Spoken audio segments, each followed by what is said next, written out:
COVID pandemic has changed so much for all of us, but it's particularly changed the lives of people that are in residential and nursing home settings.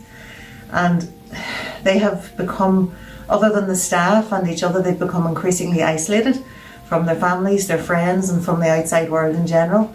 For their own safety, it was really important that the rest of the world stayed away. And I suppose that was okay initially, and it was okay temporarily, but as the months drag on, it's become very lonely for a lot of people in those settings. And also for us, we're losing contact with that generation as well by not being able to be part of their lives. So I suppose a couple of months ago, it struck me that I had an elderly aunt in a nursing home in Belfast that I hadn't been able to go and see, and in fact I heard that she was only allowed one visitor a week. And I thought that has to mean that every day and every week just seems like an eternity. So started thinking about what we could do, and then I suppose I realised that generation too, FaceTiming is fine, it's good, and texting probably is a struggle for most people in nursing homes. What their normality is receiving a letter, receiving a card, is how people of that generation communicated, especially with loved ones or with people that were far away. So started to think about how we could actually bring some light into their lives and some connection with the outside world again, and chatted to the social work managers. We now have social workers out in primary care, which is really great. They have been a fantastic resource for us, and they have those connections and those links between the community and the health service.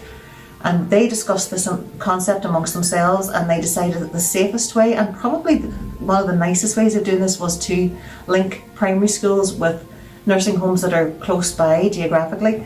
And the thought was, if the children wrote a letter or a card to somebody within a nursing home who they would know their first name, and they would know maybe what interests and hobbies they have, that they could maybe ideally set up a kind of a pen pal relationship between a child in the school and a person living in a nursing home.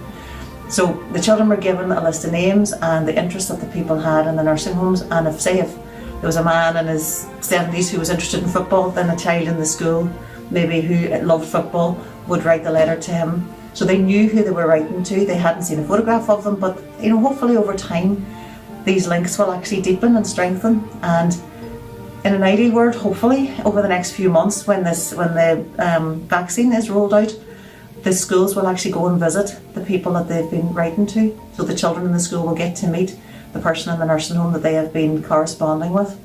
So the children have all been very busy. They've been writing their letters and making up their cards, and the schools can just check that everything's okay and they can send them to the nursing home. And I think there's some video messages as well for the patients in the nursing home who can't read. The children have done some video messages for them as well. P7B would like to wish you a joyful Christmas and a happy and healthy New Year. P7B would like to wish you a 2021 filled with love, health and happiness. So what we're hoping is that the social workers and the MDT teams have been instrumental in creating something really positive and just bring a little bit of light into the lives of the people in the nursing homes this Christmas, and also open up that world of a different generation for the children in our schools.